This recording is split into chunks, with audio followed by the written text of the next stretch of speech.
আমার স্বামী পেশায় একজন ট্যাক্সি চালক ছিলেন। আমার স্বামীর নাম রাজু। তিনি যে মালিকের ট্যাক্সি চালাতেন সেই ভদ্রলোকের বয়স ৫০-এর কাছাকাছি হবে। কিন্তু তিনি কেন যে বিয়ে করেননি তা আমাদের জানা ছিল না। তবে তিনি মানুষের খুব উপকার করতেন। এমনকি আমাদেরও তিনি বিভিন্ন সময় টাকা পয়সা দিয়ে সাহায্য করেছেন। আমার স্বামী তো চৌধুরী সাহেবকে তার জীবনের সবকিছু ভাবতেন। মনে মনে তাকে ঈশ্বরের আসনে বসিয়েছিলেন। কারণ তার মতে চৌধুরী সাহেব না থাকলে হয়তো তাকে ভিক্ষা করে জীবন কাটাতে হতো। এই কথাগুলো আমি বিয়ের পরেই আমার স্বামীর মুখে শুনেছিলাম। আমার নাম ঋতু। আমি দেখতে বেশ সুন্দরী ছিলাম। আমার স্বামী আমাকে খুব ভালোবাসতেন এবং সবসময় আমাকে হাসি খুশি রাখার জন্য তার চেষ্টার কোনো কমতি ছিল না। একদিন আমার স্বামীর মালিক চৌধুরী সাহেব আমাদের দুজনকে রাতে তার বাড়িতে শাহী ভোজের জন্য আমন্ত্রণ জানালেন। বলতে গেলে সেই রাতে শুধু আমি আর আমার স্বামী আমন্ত্রিত ছিলাম। আমরা তো খুব আনন্দের সঙ্গেই সেদিন রাতে মালিকের বাড়িতে খেতে গিয়েছিলাম। সেখানে গিয়ে এত খাবারের আয়োজন দেখে আমি বিশ্বাসই করতে পারছিলাম না যে আমাদের ভাগ্যেও কখনো এত সুখ আসতে পারে। মালিক আমাদের সঙ্গে বসেই রাতের খাবার খেলেন। কিন্তু খাবার খেতে খেতেই হঠাৎ করে আমার স্বামী জ্ঞান হারিয়ে ফেলেন। আমার স্বামীর অজ্ঞান হয়ে যাওয়ার পর সেই রাতে মালিক আমার সঙ্গে জোর করে, আমার স্বামী একজন সাধারণ ট্যাক্সি চালক হলেও তিনি দেখতে খুবই সুদর্শন ছিলেন। আর আমিও দেখতে কোনো অংশে কম ছিলাম না। আমার গায়ের রং ছিল দুধে আলতা। গরিব পরিবারে জন্ম হলেও আমি ছিলাম অপরূপ সুন্দরী। আমাদের বিয়ের পর আমার স্বামীর জীবনে অনেক উন্নতি হতে শুরু করেছিল। বিয়ের পর থেকেই স্বামীর মুখে মালিকের অনেক প্রশংসা শুনতাম। তিনি বলতেন মালিক নাকি সব গরিব দুঃখী মানুষকে অকাতরে সাহায্য করেন। এমনকি আমাদের থাকার জন্য চৌধুরী সাহেব তার বাড়ির পেছনের বিশাল গেস্ট হাউসটাও ছেড়ে দিয়েছিলেন। এমন নয় যে আমার স্বামীর নিজের কোনো বাড়ি ছিল না। তার একটা ছোট মাটির বাড়ি ছিল গ্রামে। কিন্তু আমাদের বিয়ের পর আমাকে দেখার পরেই কেন জানি মালিক আমার স্বামীকে এই প্রস্তাবটা দেন। আমাদের বিয়ের পর সেদিনই আমার স্বামী আমাকে প্রথমবার মালিকের বাড়িতে নিয়ে গিয়েছিলেন তার সঙ্গে পরিচয় করিয়ে দেবার জন্য। আমাকে দেখার পর চৌধুরী সাহেব আমার স্বামীকে বলেছিলেন, রাজু, তুই তো এখন সংসারী হয়েছিস। তোর দায়িত্ব বেড়েছে। আমি চাই না তোর কোনো কষ্ট হোক। আমি তোকে নিজের ছোট ভাইয়ের মতোই দেখি। তাই আজ থেকে তুই তোর স্ত্রীকে নিয়ে আমার বাড়ির পেছনে গেস্ট হাউসে থাকবি। ওটা তো খালিই পড়ে আছে। আমার স্বামী প্রথমে লজ্জায় মালিকের এই বড় প্রস্তাবে রাজি হচ্ছিলেন না। আসলে আমরা দুজনেই মালিকের এমন অপ্রত্যাশিত প্রস্তাবে কিছুটা ঘাবড়ে গিয়েছিলাম। তাই প্রথমে রাজি হতে পারছিলাম না। কিন্তু তখন মালিক আমার স্বামীর সামনে আমার গালে আলতো করে হাত রেখে বললেন, দেখো ঋতু, তোমার স্বামী রাজুকে আমি নিজের ছোট ভাইয়ের মতো স্নেহ করি। আমি কি তোমাদের জন্য এইটুকুও করতে পারি না? তোমরাই তো আমার সব। আর শোনো ঋতু, তোমার যদি কোনো রকম অসুবিধা হয় তুমি নিঃসংকোচে আমাকে জানাবে। আর রাজু যদি তোমাকে কখনো কোনো কষ্ট দেয় তাহলে আমাকে এসে বলবে। আমি ওকে ঠিক শুধরে দেব। মালিকের এই আন্তরিক কথা শুনে আমরা তিনজনেই একসঙ্গে হেসে উঠেছিলাম। তখন আমি মালিককে বলেছিলাম, চৌধুরী সাহেব, এই জন্যই তো আমার স্বামী আপনাকে এত শ্রদ্ধা করে এবং এত সুনাম করে। আজ আমি নিজের চোখেই তার কারণ দেখতে পেলাম। আমার কথা শুনে আমার স্বামী আমাকে বললেন, ঋতু, মালিকের পায়ে হাত দিয়ে প্রণামটা তো করো। আমি স্বামীর কথা শুনে আনন্দের সঙ্গে মালিকের পায়ে হাত দিয়ে প্রণাম করলাম। মালিকের কথা মতোই এর ঠিক দুদিন পর আমরা তার বাড়ির পেছনের গেস্ট হাউসে চলে এসেছিলাম। আমি আর আমার স্বামী দুজনেই গ্রাম থেকে শহরে এসেছিলাম। তাই শহরে এসে চৌধুরী সাহেবের এত বড় গেস্ট হাউস দেখে আমার সবকিছু স্বপ্নের মতো মনে হচ্ছিল। কারণ ছোটবেলা থেকে তো মাটির বাড়িতে থেকেই বড় হয়েছি এবং অনেক অভাব অনটন দেখেছি। তাই স্বামীর সঙ্গে মালিকের গেস্ট হাউসে এসে আমি অত্যন্ত খুশি ছিলাম। মালিকের বাড়িতে আসার পর আমার স্বামী আমাকে ভালোবেসে বলেছিলেন, দেখলে তো রিনা, আমি তোমাকে বলেছিলাম না যে বিয়ের পর আমি তোমাকে রানীর মতো করে রাখব। আর দেখো আজ মালিকের দয়ায় আমরা কত বড় একটা বাড়িতে থাকার সুযোগ পেয়েছি। কিন্তু আমরা স্বপ্নেও ভাবতে পারিনি যে মালিকের এই সাহায্যের পেছনে অন্য কোনো উদ্দেশ্য ছিল।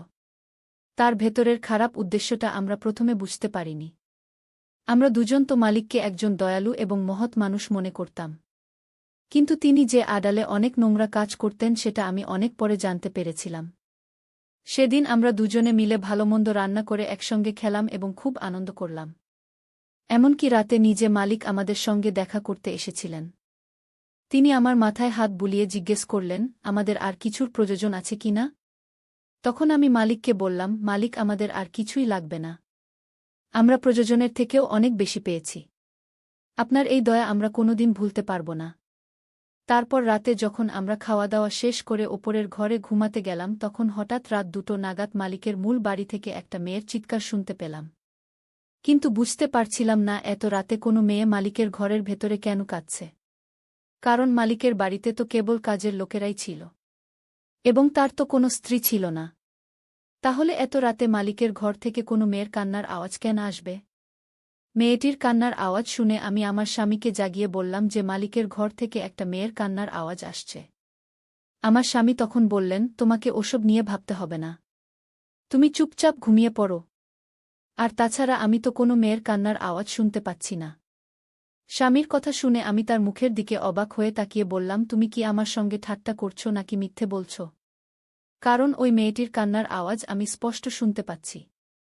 আর তুমি বলছো তুমি কিছুই শুনতে পাচ্ছ না। আমার স্বামী তখন আমার হাত ধরে বললেন, দেখো, আমি চাই না তুমি এসব ঝামেলার মধ্যে জড়িয়ে পড়ো। তাই তুমি চুপচাপ ঘুমিয়ে পড়ো। ওদিকে মন দেওয়ার কোনো দরকার নেই। স্বামীর কথা শুনে আমার আর কিছু বলার ছিল না। তাই তার সঙ্গে আর তর্ক না করে আমি চুপচাপ শুয়ে পড়লাম। কিন্তু যতক্ষণ ওই মেয়েটির কান্নার আওয়াজ আমার কানে আসছিল ততক্ষণ আমি ঘুমাতে পারিনি। প্রায় আধ ঘণ্টা পর মেয়েটির কান্নার আওয়াজ থেমে গেল। আমি কিছুই বুঝতে পারছিলাম না যে মালিকের বাড়ির ভেতরে আসলে কি হচ্ছে।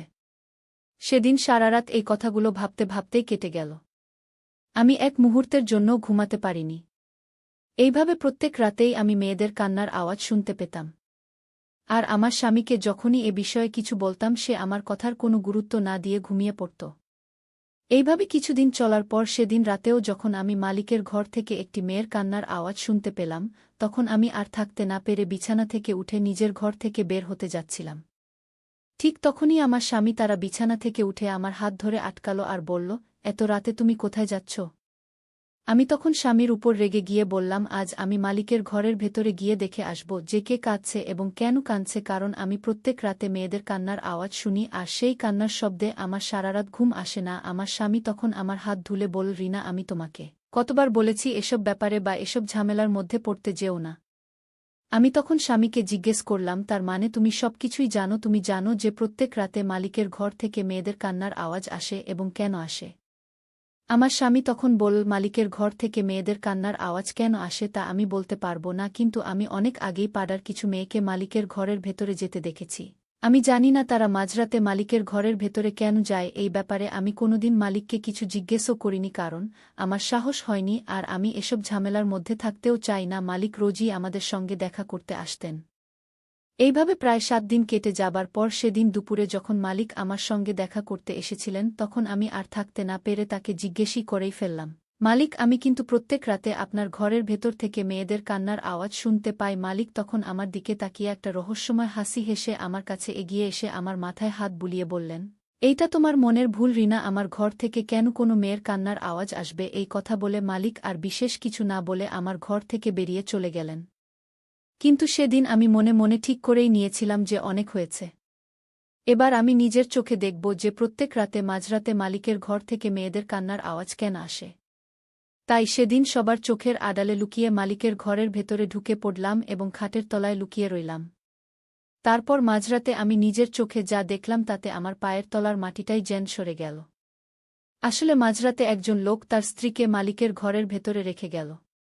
মেয়েটি তার স্বামীর হাতে পায়ে ধরে অনেক কান্নাকাটি ও কাকুতি মিনতি করছিল, যাতে তাকে মালিকের কাছে রেখে না যায়। কিন্তু লোকটা নিজের চোখের জল ফেলতে ফেলতে তার স্ত্রীকে সেখানে রেখে মালিকের ঘর থেকে বেরিয়ে গেল। কিছুক্ষণ পরে মালিক ঘরের ভেতরে এলেন। আমি খাটের তলা থেকে সবকিছু লুকিয়ে দেখছিলাম। মালিক যখন ঘরের ভেতরে এলেন তখন মেয়েটি তার পায়ে ধরে কান্নাকাটি শুরু করে দিল এবং বলল, মালিক, দয়া করে আমার সর্বনাশ করবেন না, আমাকে যেতে দিন। তখন মালিক মেয়েটির দিকে এগিয়ে গিয়ে বললেন, বেশি নাটক করতে হবে না। তোর স্বামী আমার কাছ থেকে 1,00,000 টাকা ধার নিয়েছিল আর 1 বছর হয়ে গেলেও সেটা এখনও শোধ করতে পারেনি। আমি তাকে 6 মাসের সময় দিয়েছিলাম। তাই এখন বেশি নাটক না করে আমার কথা শোন। এরপর মালিক যখন মেয়েটির হাত ধরে নিজের দিকে টানছিলেন তখন মেয়েটি অনেক জোরে জোরে কাঁদতে কাঁদতে মালিকের কাছে মিনতি করছিল। কিন্তু মালিক তার কোনো কথাতেই কান দিলেন না। সেদিন আমি মালিকের আসল রূপটা দেখেছিলাম। আসলে তিনি গরিবদের টাকা দিয়ে সাহায্য করার নামে তাদের স্ত্রী ও মেয়েদের উপর নিজের নোংরা ইচ্ছা পূরণ করতেন। যে সত্যিটা আমি বা আমার স্বামী কেউই জানতাম না। মালিক যখন মেয়েটিকে জোর করে নিয়ে যাচ্ছিলেন, তখন আমি আর সহ্য করতে না পেরে বিছানার নিচ থেকে বেরিয়ে এসে মালিকের সামনে দাঁড়িয়ে পড়লাম। মালিক আমাকে দেখে চমকে গিয়ে মেয়েটির হাত ছেড়ে দিলেন। আর সেই সুযোগে মেয়েটি সেখান থেকে পালিয়ে গেল। তারপর আমি মালিককে বললাম, ছি, আমি তো আপনাকে একজন ভালো মানুষ মনে করতাম। কিন্তু আপনি এতটা নোংরা এবং নিচু মনের মানুষ আমি স্বপ্নেও ভাবতে পারিনি। আপনি গরিব মানুষদের সাহায্য করার নামে তাদের স্ত্রী ও মেয়েদের সঙ্গে এই ধরনের ঘৃণ্য আচরণ করেন। মালিক তখন হঠাৎ করে আমার হাত চেপে ধরে আমার চোখের দিকে তাকিয়ে বল, রিনা, আমি তোমাকে অনেক ভালোবাসি। যেদিন থেকে তোমাকে দেখেছি সেদিন থেকে আমি তোমার জন্য পাগল হয়ে গেছি। আমি সারাদিন শুধু তোমার কথাই ভাবি। তুমি ওই চালক বিপ্লবকে ছেড়ে দিয়ে আমার কাছে চলে এসো। আমি তোমাকে রানীর মতো করে রাখব। আমি তোমার ছাড়া থাকতে পারছি না। আমি তোমাকে কাছে পেতে চাই। মালিকের মুখ থেকে এসব নোংরা কথা শুনে আমার মাথায় যেন আকাশ ভেঙে পড়ল। আমি তখন রেগে গিয়ে আমার হাতটা মালিকের হাত থেকে এক ঝটকায় ছাড়িয়ে নিয়ে বললাম, আমার স্বামী যেমন আপনাকে বড় ভাইয়ের মতন মনে করত, আমিও আপনাকে ঠিক সেই রকমই শ্রদ্ধা করতাম। কিন্তু আপনার মনে আমার প্রতি এত নোংরা চিন্তাভাবনা ছিল, সেটা আমি ভাবতেও পারিনি। আর একটা কথা শুনে রাখুন, আমার স্বামী একজন সাধারণ চালক হলেও তিনি একজন সৎ মানুষ। তিনি আমাকে অনেক ভালোবাসেন এবং আমাকে রানীর মতোই রেখেছেন। আপনার ব্যাপারে সবকিছু জানার পর আমি আর এক মুহূর্তও এখানে থাকতে চাই না। আমি কাল সকালেই আমার স্বামীর সঙ্গে আমাদের গ্রামের বাড়িতে চলে যাব। দরকার নেই আমার আপনার মতন মানুষের সাহায্য বা টাকা পয়সার। এই কথা বলে আমি যখন ঘর থেকে বেরিয়ে যেতে যাচ্ছিলাম, তখন মালিক আমার হাত ধরে বললেন, তুমি আমাকে কোথাও যেতে দেব না। তুমি শুধু আমার। আমি যখন মালিককে আমার হাত ছেড়ে দিতে বললাম, তখন তিনি বললেন, তুমি যখন আমার ব্যাপারে সবকিছু জেনেই গেছো, তাহলে এটাও জেনে রাখো যে আমি যেদিন প্রথম তোমাকে দেখেছিলাম সেদিনই মনে মনে ঠিক করে নিয়েছিলাম যে তোমাকে আমি নিজের করে পাবি। মালিক যখন আমার হাত ছাড়ছিলেন না, ঠিক তখনই আমার স্বামী ঘরের অন্য দরজা দিয়ে ভেতরে এসে মালিকের হাতটা আমার হাত থেকে জোর করে ছাড়িয়ে দিলেন এবং বললেন, আমি আপনাকে বিশ্বাস করে অনেক বড় ভুল করেছি। আর আপনি যদি আমাদের এখান থেকে যেতে না দেন তাহলে আপনিও কিন্তু অনেক বড় ভুল করবেন। কারণ আমি অনেক আগেই পুলিশকে ফোন করে দিয়েছি। পুলিশের কথা শুনে মালিক ভয় পেয়ে আমার হাতটা ছেড়ে দিয়ে আমার স্বামীকে বললেন, তোকে আমি 50 লক্ষ টাকা দেব যদি তুই তোর স্ত্রীকে আমার কাছে রেখে যাস। আমার স্বামী তখন মালিকের দিকে তাকিয়ে মুচকি হেসে বললেন, মালিক, 50 লক্ষ কেন? 10 কোটি টাকা দিয়েও সত্যিকারের ভালোবাসা কখনো কেনা যায় না। তাই আমাকে টাকার লোভ দেখে কোনো লাভ নেই। তারপর আমরা দুজনেই সেখান থেকে বেরিয়ে পড়লাম এবং সেই রাতেই আমরা মালিকের বাড়ি ছেড়ে আমাদের গ্রামের বাড়ির উদ্দেশ্যে রওনা দিলাম। আসলে সেদিন আমি আর আমার স্বামী আগে থেকেই পরিকল্পনা করেছিলাম যে যেমন করেই হোক মালিকের আসল সত্যিটা সামনে আনতেই হবে। তাই সেদিন শুধু আমি একা নয়, আমার স্বামীও আমার সঙ্গে মালিকের ঘরের ভেতরেই লুকিয়েছিলেন। এখন আমি আর আমার স্বামী আমাদের গ্রামের বাড়িতে ফিরে এসেছি। আমার স্বামী এখন চাষাবাদ করে আমাদের সংসার চালান। টাকা দিয়ে হয়তো অনেক কিছুই পাওয়া যায়, কিন্তু সত্যিকারের ভালোবাসা কখনো কেনা যায় না।